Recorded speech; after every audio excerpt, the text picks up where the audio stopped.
ഇവിടെ എറണാകുളത്ത് കളമശ്ശേരി പോളി, അതാണ് എനിക്ക് തോന്നുന്നു യഥാർത്ഥത്തിൽ ചർച്ചയുടെ തുടക്കം ഉണ്ടാകുന്നത്. കളമശ്ശേരി പോളിയിൽ വെച്ച് ഒരു കഞ്ചാവ് പിടിക്കപ്പെട്ടു. അപ്പോൾ ആദ്യഘട്ടത്തിൽ തന്നെ അത് SFIയുടെ തലയിൽ വെക്കാനായിരുന്നു ശ്രമം. അതിശക്തമായിട്ടുള്ള ശ്രമമായിരുന്നു. പിറ്റേ ദിവസം തൊട്ട് വിഷയം മാറി.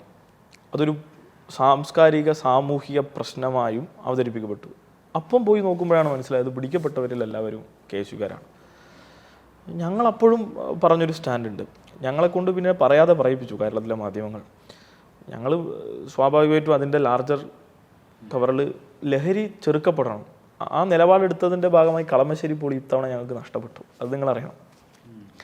ആ നിലപാട് ഞങ്ങളന്ന് നിലപാടെടുത്ത് എല്ലാവരും പിടിച്ചു. ആ നിലപാട് ശക്തമായി അവർക്കെതിരെ എടുത്തു എന്നതിൻ്റെ ഭാഗമായി കളമശ്ശേരി പോളി ഇത്തവണ ഞങ്ങൾക്ക് നഷ്ടപ്പെട്ടു. കാരണം നിങ്ങൾ വിദ്യാർത്ഥികളെ ഒറ്റി എന്നായിരുന്നു അവിടുത്തെ ചിലർ പറഞ്ഞത്, ഈ ആൻറ്റി സോഷ്യൽ എലമെൻറ്റ്സ് പറഞ്ഞത്. യഥാർത്ഥത്തിൽ അതിൻ്റെ പേരിൽ ഇനി എന്തൊക്കെ നഷ്ടപ്പെട്ടാലും ഞങ്ങൾക്ക് ഒരു ബുദ്ധിമുട്ടുമില്ല.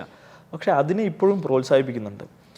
ടു ബി ഫ്രാങ്ക്, കേരളത്തിൽ ക്യാമ്പസുകളിൽ വിദ്യാർത്ഥികളെ സംഘടിപ്പിക്കാൻ KSU ഈ പറഞ്ഞ സംഘടനകളുമൊക്കെ ഇത് അവർക്ക് സപ്ലൈ ചെയ്യുന്നുണ്ട്.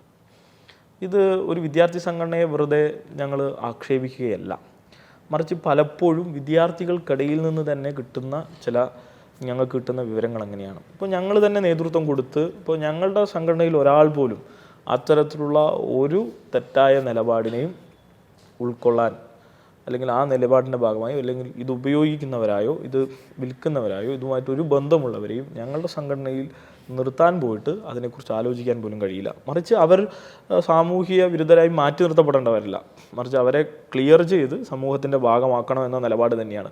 പക്ഷേ ഇവിടെയൊക്കെ ഉപയോഗിക്കുന്നത് എന്താണെന്ന് വെച്ചാൽ, കളമശ്ശേരിയിലായിക്കൊള്ളട്ടെ എവിടെയും ആയിക്കോട്ടെ, ഇങ്ങനെ ഇടതുപക്ഷത്തെയോ SFIയോ, കാരണം ഞങ്ങളിൽപ്പെട്ടവരൊക്കെ അത്തരത്തിലുള്ള, ഇപ്പോൾ രാഹുൽ മാങ്കൂട്ടത്തിനെ പോലത്തെ ഒരു വിഷയത്തിൽ ഞങ്ങളിൽപ്പെട്ട യുവ നേതാക്കളെയോ പ്രവർത്തകരെയോ നിങ്ങൾക്ക് കിട്ടില്ല. അല്ലെങ്കിൽ ഈ പറഞ്ഞ വയനാട് ദുരിതാശ്വാസ നിധി കട്ടതുപോലെയുള്ള പ്രവർത്തനങ്ങൾ ഞങ്ങളിൽ ഇടതുപക്ഷ പ്രവർത്തകരെയോ നേതാക്കന്മാരെയോ നിങ്ങൾക്ക് ലഭിക്കില്ല. അപ്പോൾ അങ്ങനെയുള്ള അവരെയൊന്നും കിട്ടാത്തത് കൊണ്ട് തന്നെ സമീകരിക്കപ്പെടണമല്ലോ. സമീകരിക്കപ്പെടാൻ വേണ്ടി അവരുടെ എല്ലാ ദുഷ്ചെയ്തികളും അല്ലെങ്കിൽ അവരുടെ എല്ലാ ദുരിതങ്ങളും അവരുടെ എല്ലാവിധ തെറ്റായ രാഷ്ട്രീയവും ഇടതുപക്ഷത്തിനും ഉണ്ട് എന്ന് പറഞ്ഞ് ഫലിപ്പിക്കണം. അതിനവരെ പിന്തുണക്കുന്ന മാധ്യമങ്ങളുണ്ട്. മനോരമയുടെ ആദ്യത്തെ പേജിൽ എഴുതിയത് SFI പ്രവർത്തകൻ എന്നാണ്, പിറ്റേന്ന് എഴുതിയത് പൂർവ്വ വിദ്യാർത്ഥി എന്നാണ്. കാരണം പിടിക്കപ്പെട്ട് അറസ്റ്റ് ചെയ്യപ്പെട്ട് മേസറിൽ എഴുതിയത് മുഴുവൻ KSU നേതാക്കന്മാരാണ്, അവിടെ മത്സരിച്ചവരാണ്. അപ്പം ഈ ഒരു സ്ഥിതി മാറണം. ഈ ഒരു സോഷ്യൽ വിഷയമാണ് നിങ്ങൾ ഉയർത്തുന്നതെങ്കിൽ അത് സോഷ്യലി നിങ്ങളത് ഓഡിറ്റ് ചെയ്യണം. ഞങ്ങൾ പറയുന്നില്ല KSUക്കാരാണെന്നുള്ളോ നിങ്ങൾ അയാൾക്കെതിരെ കുറ്റപത്രം ചേർത്ത് അയാളുടെ ജീവിതം തുലയ്ക്കണം എന്നുള്ള അഭിപ്രായമൊന്നും ഞങ്ങൾ പറയുന്നില്ല. പക്ഷേ നിങ്ങൾ ഒന്നിനോട് ഒരു സമീപനവും SFIയോട് ഒരു സമീപനവും KSUവിനോട് മൃദു സമീപനവും എടുക്കുമ്പോൾ അത് സ്വാഭാവികമായും ചോദ്യം ചെയ്യപ്പെടും. അത് ഞങ്ങൾ വന്ന് ചോദ്യം ചെയ്യേണ്ടി വന്നു.